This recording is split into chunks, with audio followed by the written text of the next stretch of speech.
जय श्री राम दोस्तों आज का जो हमारा विषय है वो है कुंडलिनी जागृत करते समय हमारे स्वादिष्ठान चक्र का क्या महत्व होता है।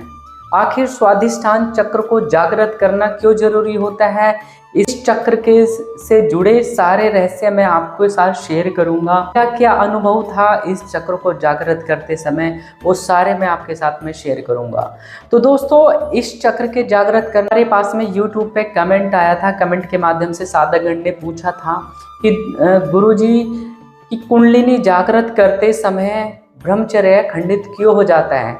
तो आज इन्हीं सब सवालों के जवाब हम जानने के लिए वीडियो देखेंगे। दोस्तों यदि आपको मेरा YouTube चैनल पसंद आता है तो कृपया करें मेरे चैनल को सब्सक्राइब करें, शेयर करें और कमेंट में अपने प्रश्न भी पूछ सकते हैं।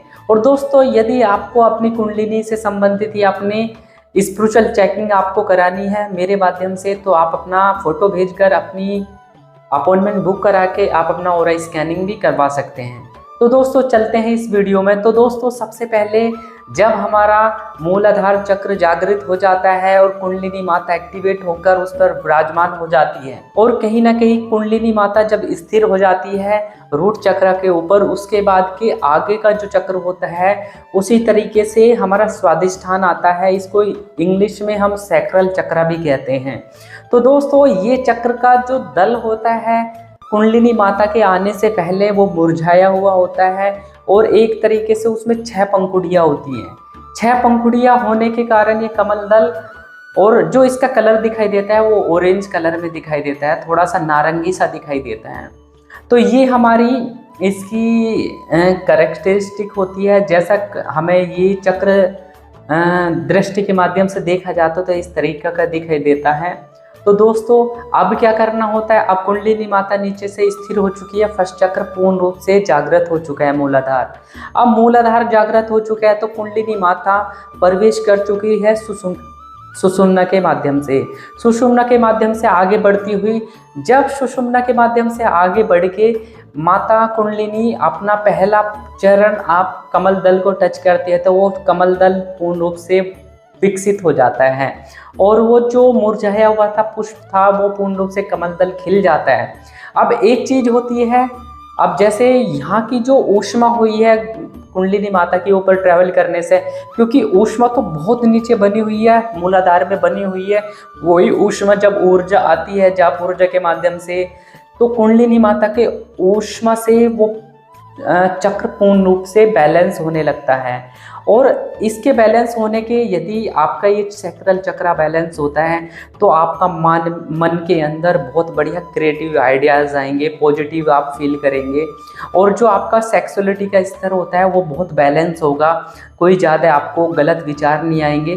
ये सारी चीज़ें होती हैं। तो दोस्तों ये सारी चीज़ें आने के बाद में अब आपकी कुंडलिनी माता की यहाँ से जाप बनना चालू हो जाता है। ये चक्र बहुत ही महत्वपूर्ण होता है सेक्सुअलिटी का, क्योंकि ये सैक्रल चक्र है, आपके प्रजनन करने की क्षमता को दर्शाता है, साथ ही ये एबिलिटी आपको प्रोवाइड करता है। यदि इसमें कहीं ना कहीं इम्बैलेंस होता है वो सारी चीज़ें खराब होने लगती है, कहीं ना कहीं स्पर्म काउंट आपके कम हो जाते हैं, कहीं ना कहीं स्टैमिना खराब हो जाता है। तो बहुत सारी चीज़ें होती हैं जो हमारे इसी सैक्रल चक्र से संबंधित होती है। तो दोस्तों ये बहुत ही महत्वपूर्ण है हमारा चक्र कि अध्यात्म में आप आगे बढ़ेंगे या नीचे, क्योंकि जब जब कुंडलिनी माता ऊपर बढ़ती है, इस चक्र पे आके उपस्थित होती है, इस चक्र को क्रॉस करती है, तो एक ब्लैक होल सा आता है। उसके अंदर क्या होता है, उसके अंदर षड विकार होते हैं आदमी की, जो भी होता है काम, क्रोध, मद, लोभ है, ये जो भी हमारे षड विकार होते हैं ये घेरने लग जाते हैं कुंडलिनी माता को। अब यहाँ पे जो एनर्जी बहुत प्रज्वलित हो रही है, जल रही है अंदर हमारे शरीर के अंदर, वो एकदम से इनसे घिर के थोड़ा सा इम्बैलेंस ही हो जाती है। तो जब मैं साधना कर रहा था तो तब इस समय जब हमारा कुंडलिनी जागृत करके हमारी जो कुंडलिनी माता सैक्रल पर आई, उस समय माइंड में थोड़ा सा, जबकि हम सेक्सुअल के बारे में कुछ सोच नहीं रहे तो लगातार वो वृत्ति आने लगी, भय उत्पन्न होने लगा, जो भी हमारे कोई जैसे कि कोई भी परेशानियां चल रही है घर के अंदर, कोई स्वास्थ्य खराब है किसी का, या कोई लड़ाई झगड़े का मुकदमा चल रहा है, या किसी भी प्रकार से, तो वे आवृत्तियाँ जो वृत्तियाँ होती हैं वो उठने लग जाती है।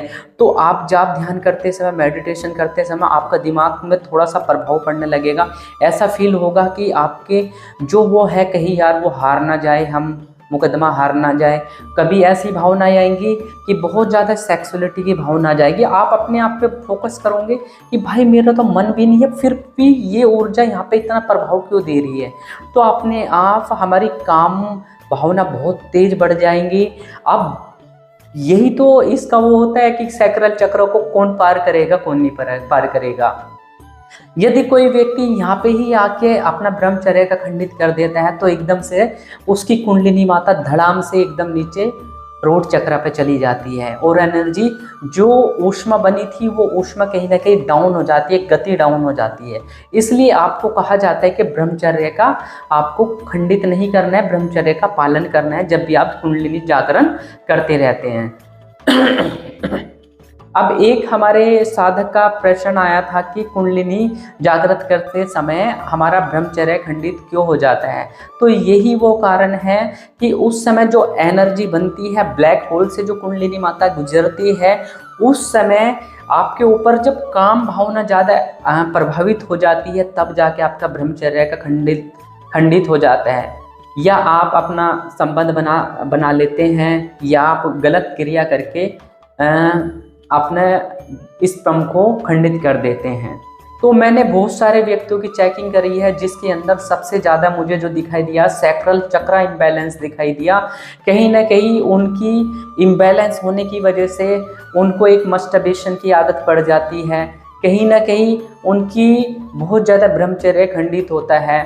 इसके अलावा कुछ व्यक्तियों के स्वप्न के माध्यम से भी कुछ परेशानियां होती है और ब्रह्मचर्य खंडित हो जाता है। तो ये वो कारण होते हैं, क्योंकि ये एक तरीके से टेस्ट होता है कि आप भाई इसको पार करते हैं तभी तो आप मणिपुर पे जाएंगे, क्योंकि मणिपुर पे जाते ही आपको पैसा मिलेगा, आपको फेमस मिलेगा, मतलब फेम मिलेगा, नेम मिलेगा, ये सारी चीज़ आपके साथ घटित हो जाती है। और कहीं ना कहीं जब आप तीसरे चक्र पे जाते हो तो आपको स्वप्न दर्शन भी होने चालू हो जाते हैं।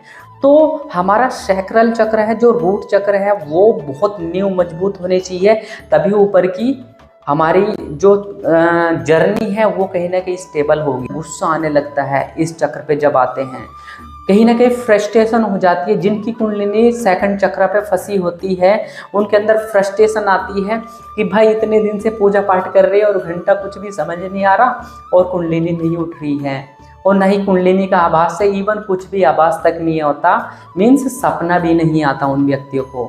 तो हमारा ये चक्र जो होता है बहुत महत्वपूर्ण होता है। कहीं ना कहीं हमें षड विकारों पे कंट्रोल करके आगे बढ़ना होता है। जब हम आगे बढ़ते हैं तो कहीं ना कहीं हमारी तब जाके स्पिरिचुअल प्रोग्रेस होती है।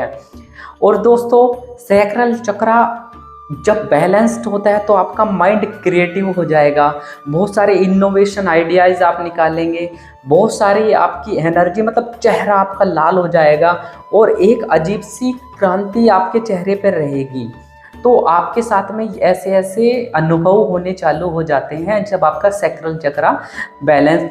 दोस्तों यदि आप इस पे सैक्रल चक्र पे आप कंट्रोल कर लेते हैं, अपनी भावनाओं पे कंट्रोल कर लेते हैं, कहीं ना कहीं यहाँ से आपका थोड़ा सा जो कुंडलिनी माता है वो ग्रहण कर लेती है, और वो जो आपका स्प्रम बना है, जो आपकी ऊर्जा बनी है मूल आधार में, जाप ऊर्जा बन के जो ऊपर चढ़ी है, वो कहीं ना कहीं आपकी तृतीय चक्र पे जाने लगती है।